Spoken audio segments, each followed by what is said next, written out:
The sun burned mercilessly over cracked earth of Red Hollow, a forgotten town in the middle of nowhere, where the wind carried dust, secrets, and the constant smell of gunpowder. No one arrived there by chance, and that was exactly why every gaze turned toward the rider who appeared on the horizon. He came alone, mounted on a dark horse, wearing a low hat and a worn coat. He was a kind of figure who did not need words, since the silence already spoke for him. His boots struck the wooden floor with dry weight as he stopped in front of the saloon, lifting a faint swirl of dust. Inside, the piano fell silent, cards froze in the player's hands, and even the old bartender, a man who had seen everything, remained still for a moment longer than expected. The stranger entered, asked only for water, and refused both whiskey and conversation, which by itself was already strange. In a corner, 3 men exchanged looks, one of them marked by a scar across his face. Suspicion rose immediately. The stranger claimed to be passing through, but the lies settled heavily in the air, because in Red Hollow no one simply passed through.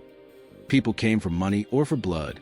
When he finally revealed his gaze, it carried the cold calculation of someone accustomed to death, someone who understood that often money and blood became the same thing. Tension thickened the room. The scarred man prepared for trouble. But before anything could happen, the saloon doors burst open and a girl stumbled inside, breathless, covered in dust, and filled with desperation. The news she brought changed everything. The threat outside was immediate and overwhelming. More than 20 men armed and carrying dynamite. The name behind them, Black Ridge, weighed over the room like an omen. Outside, the distant thunder of hooves grew louder, confirming the approach of something far worse than a simple confrontation. The stranger remained calm. He set his glass down, adjusted his hat, and chose to stay. The first shot shattered a window, and chaos erupted instantly. Tables became shields, bottles crashed, the piano fell, and panic spread. Outside, riders formed a tightening circle around the town, their silhouettes cutting to the dust like specters. Amid confusion, the stranger did not act immediately. He observed, counted, calculated. He understood the battlefield before stepping into it. When he finally moved, it was without hesitation. Beneath his coat, 2 well-worn and carefully maintained revolvers revealed a man who lived by violence and survived through precision. He stepped outside into a storm of movement. Riders advanced, positioning themselves behind makeshift cover. At their center stood a commanding figure, taller, dressed in a long coat and white hat, radiating authority without needing to speak loudly. This was Black Ridge, a man who already carried himself as the owner of the town. He issued his ultimatum, offering survival in exchange for submission. The answer came not in words, but in the presence of the stranger, who walked alone into the middle of the street. Laughter from the gang quickly died as recognition crept in. Something about the stranger unsettled their leader. The past resurfaced in silence, in doubt, in fear. Then came the order to fire, and the world erupted into violence. The stranger moved faster than anyone expected. His shots were precise, deliberate, each one finding its mark. The man carrying dynamite fell before he could act, followed by others who barely understood what was happening. The stranger did not fight like a desperate man. He fought like someone in control, always a step ahead, weaving through danger with calculated efficiency. While chaos consumed the street, Black Ridge did not join the shooting. He watched, and in his eyes grew a different kind of fear, one born not from the fight itself, but from recognition. He attempted to bargain, offering everything, but the stranger had not come for wealth. He had come for him.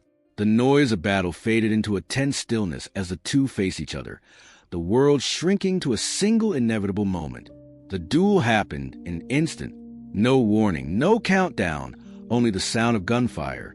Dust rose, and when it settled, it was Black Ridge who fell. Disbelief filled his final expression as life left him. The silence that followed was absolute. The remaining men hesitated, then surrendered to fear, dropping their weapons one by one. The threat dissolved as quickly as it had arrived. The stranger lowered his weapon and turned away, as if the outcome had already lost meaning the moment it was decided. Behind him, the town slowly emerged from shock. The scarred man and the girl stepped outside, tried to understand what they had just witnessed. Yet the stranger knew it was not over. What had been defeated, there was only part of something larger, something he himself had once created. That realization took form in the distance, where the sound of a train cut through the silence. Red Hollow had no railway, yet a dark, unmarked train approached and stopped beyond the town. Figures emerged from its cars, calm and organized, carrying a presence far more dangerous than chaos. They were not a gang, but something structured, something deliberate. At their center stood a figure who commanded attention without effort. The stranger recognized him immediately, and tension returned heavier than before. The man who approached carried history with him, a shared past built on violence and decisions that could not be undone. The confrontation that followed revealed the truth. The stranger, known as Elias, had once been an architect of something far greater than a simple gang, and the man before him, Victor, had continued that legacy, stripping it of any restraint. Their exchange was not just about power, but about ideology, about what had been built and what it had become. Victor believed in control through fear, in eliminating weakness, while Elias carried the weight of regret.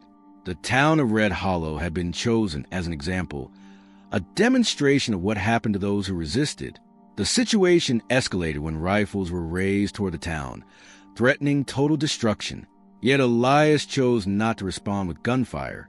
Instead, he stepped forward unarmed, forcing the moment into something more personal.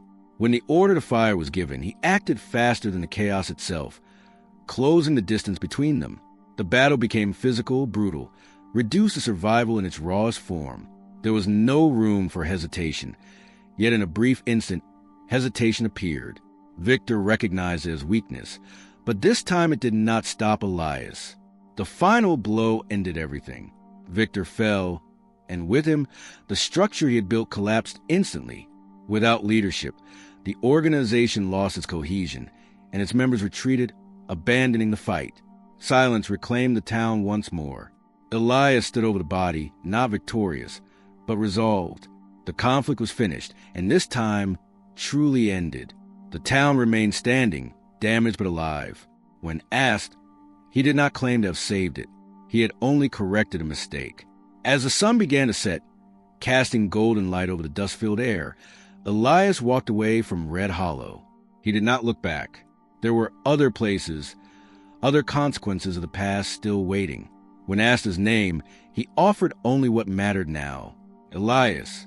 He disappeared into the horizon, leaving behind a town that would never forget what had happened, but would continue nonetheless. And somewhere beyond that distant line, the past still lingered, waiting to be faced. Elias did not run from it. He hunted it. The end,